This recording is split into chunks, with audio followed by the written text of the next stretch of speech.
I'm Kevin Jacobson of Gold Derby here with Geraud Brisson, who is the editor behind the very acclaimed film CODA. So I just wanted to start with the discussions you had at the beginning with Sean Hayter, your director, just about how to approach the material and just how to figure out the rhythms of this film. Um, so Sean and I, we met working on a TV series called Little America, which is on Apple TV Plus as well. Um, and at the end of the run, she mentioned, do you want to talk about this movie that I'm about to go and direct? And she knew that I had worked on another project, another TV series that is the creators and the writers, and also happened also to be the main cast of the show, Josh Feldman and Shoshana Stern. They happen to be deaf. So I had worked on the project, and I had some experience cutting some scenes in ASL, and also had some exposure to the deaf culture. My first exposure really to deaf culture. So when we started talking about it, I think we were approaching that side of the story with the same approach, meaning like we were very much wanting to use subtitles. She had mentioned, I want to use subtitle for the ASL scene. I want people to be living in them. We already knew that music could be, music in those scenes could potentially be I wouldn't say damaging, but imposing on those scenes as well. So very early on, I think we had that established, that we knew about that side. And I think the discussion was mostly about how to best depict those characters. Part of it after that was letting the material speak for itself as well. So there wasn't, I don't remember, and maybe because it's been a while now, I don't remember much more discussion than those until I started sending Sean some scenes. And during the shoot, every other week, I think I was sending her a bunch of everything that I had cut.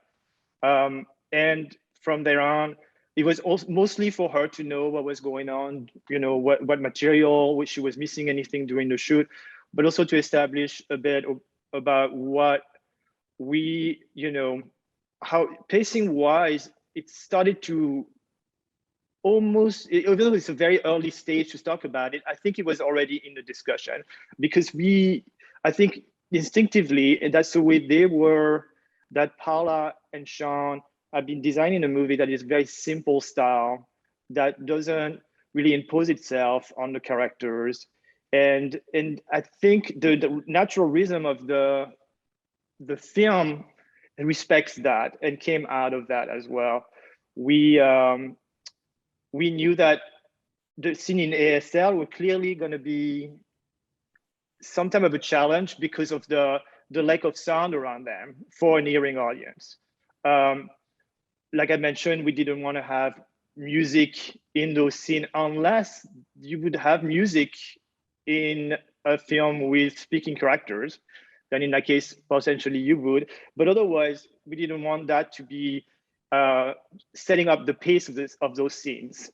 Because and letting sound around it maybe sometimes do the work, or living in the awkwardness for an hearing audience of not having a world where people are speaking out loud with their voices. And that was, knowing that we had a certain amount of those scenes, I think set up the pace around them to sort of at first easing you into watching those scenes.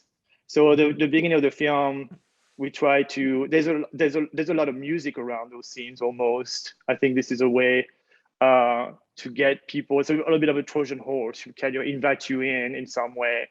And then not wanting to do the work for the audience during the SL scene, it was naturally, we wanted our character to be characters. We didn't want to use tricks that were things that could be perceived as tricks, at least, because obviously we did naturally as an editor you use tricks eventually along the way.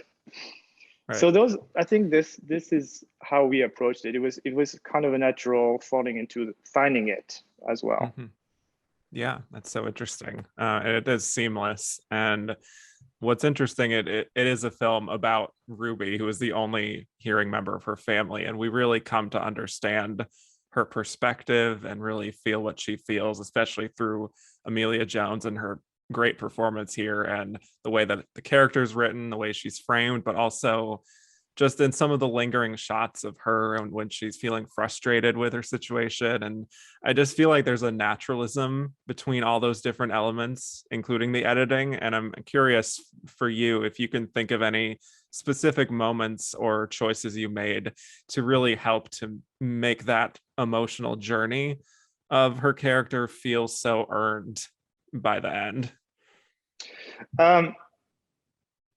I do think actually we when we put the movie together, it was quite it was actually quite long. And we had to find ways to make it you know, to a running time, not so much because of the exact number, but just because it felt like it was not helping the emotional journey, Ruby's emotional journey, to spend so much time with and it was not just with her, we were spending more time with other characters as well. But also we, at some point we realized, like Sean and I talked a lot about what makes her go back to the choir after she runs away. And we and we felt like we were missing one element here, and we didn't want also to simplify it. We knew it was a personal conflict, an internal conflict, and we didn't want to necessarily externalize it. So and I remember that for a transition, when Sean was shooting, I asked, hey, do you mind like shooting? They had shot all this footage on the boat, but for the opening of the movie mostly, and I had asked her though for another scene to say, do you mind, like, I think maybe for that transition, could you have some more, do you guys have a chance to go on the boat and shoot Emilia working on the boat with Daniel and Troy? So we had a little bit of that footage, and we decided to insert it after she witnessed her parents discussing the credit card bill and the potentially selling the boat at very early on. And after that, we came up with this scene where Ruby works on the boat and end up turning around and looking at her dad smoking. And that was never intended to be put together this way. But what it did is it allowed the emotional space to indicate that the story was also a drama, and was also an internal drama between people who love each other. And how can you be yourself in a world where you care so much about other people in your life, you know, and but still be a family, and then be an individual in your own terms, basically. Right. And still have these desires to maybe leave the nest someday. Absolutely. Yeah. The part of being an individual and being like making your own destiny somehow. Right. Yeah. Right. Well, of course, I have to ask you about the scene that a lot of people talk about, which is the one at the concert, where we suddenly shift from Ruby singing "You're All I Need to Get By" with her partner, and then seeing it from the parents' perspective, and the sound just goes completely silent, and we're just seeing these shots of the parents looking on and sort of looking at other people in the audience and seeing how they're reacting. They're very moved by the performance, and all of that is just being communicated with the visuals.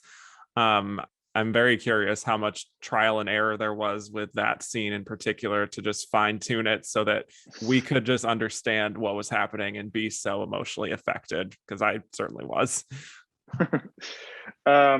Yeah, this scene was a challenge for me. I mean, you know, in general, the movie it had a lot of challenge for myself. You know, cutting scene in ASL, which I still cannot express myself in it. But I'd learned a little, but I'd learned some basics, obviously I had help to put those things together along the way. There was this, and there was also the whole the section that are musical section as well, and then everything sort of came together in that one moment of the concert. We had a lot of footage. They had shot with multiple cameras, each song, a few different takes for each songs. And then we turned the camera to the audience and also got the footage of the audience throughout the songs mostly.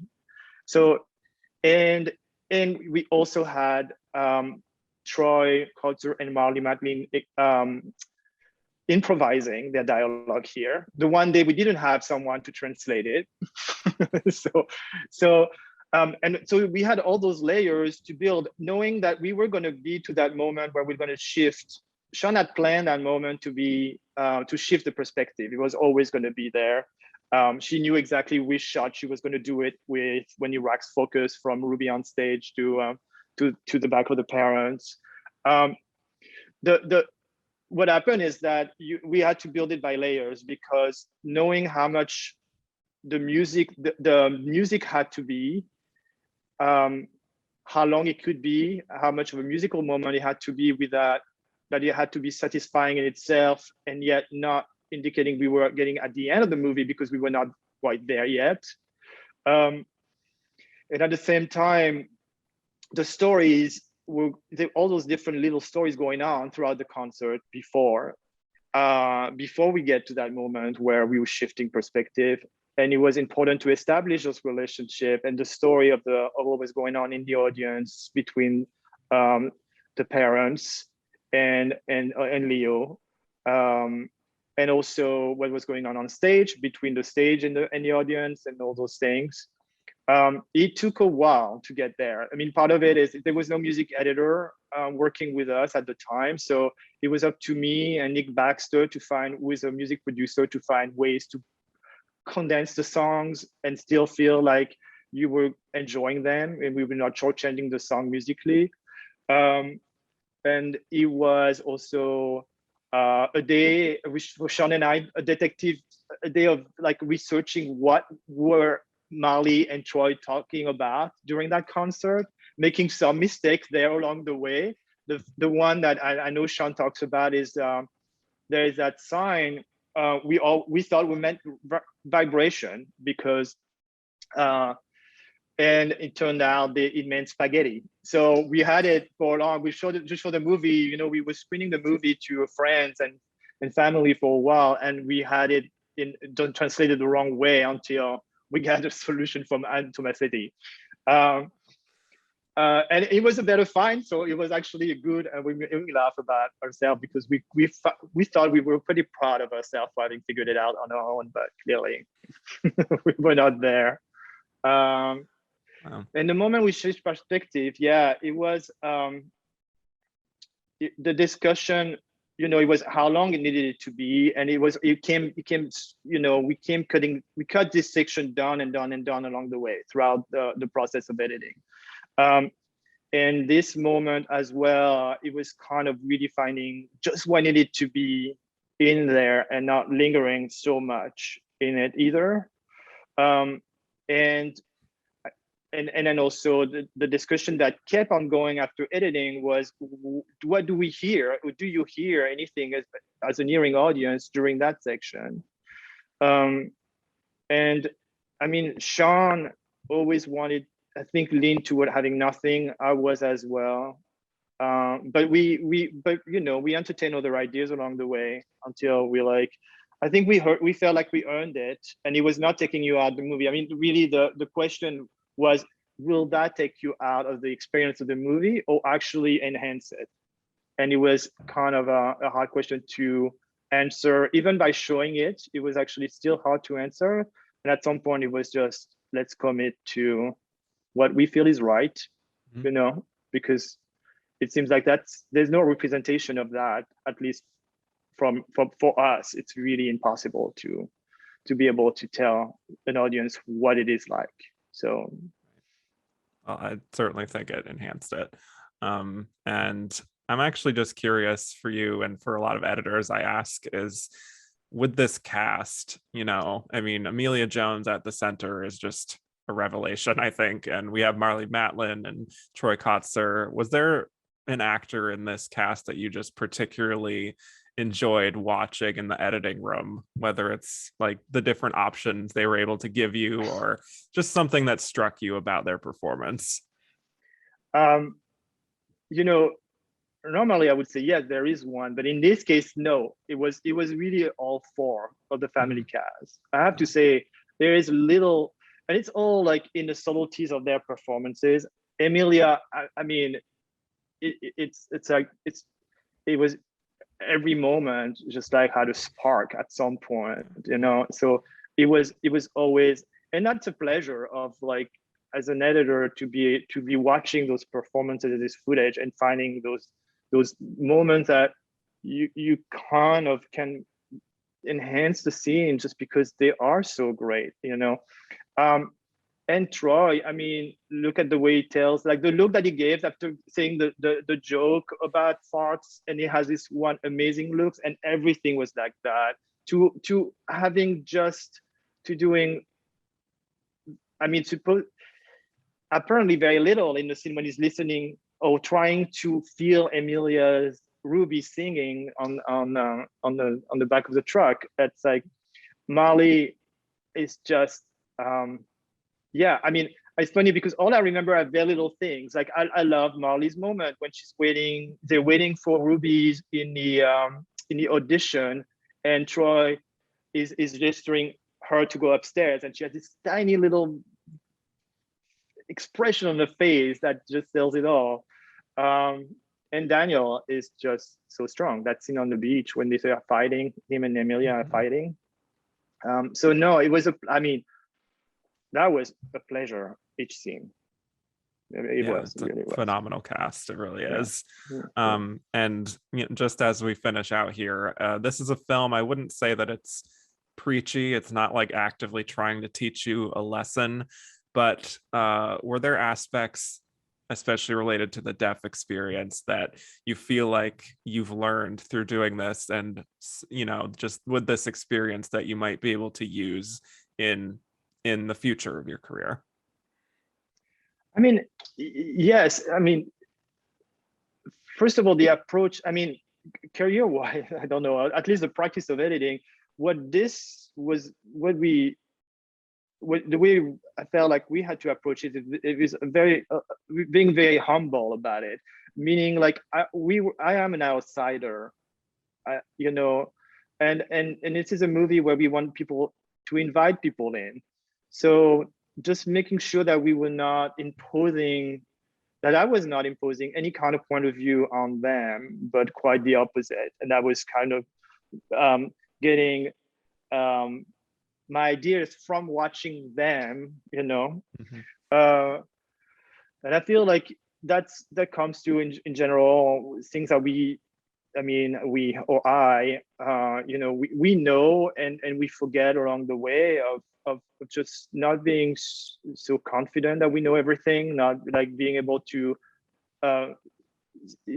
pause and see the world to a different point of view that ours, and then just suddenly you kind of understand that we are the same, but at the same time we are allowed to just see it differently always, Right. Yeah, I mean, I felt like it was a tremendous amount of eye-opening along the way. That's wonderful. So for those of you watching, like and subscribe for more interviews, and head to goldderby.com to make your Oscar predictions. Thank you so much for your time today. Thank you very much, Kevin. Nice meeting you.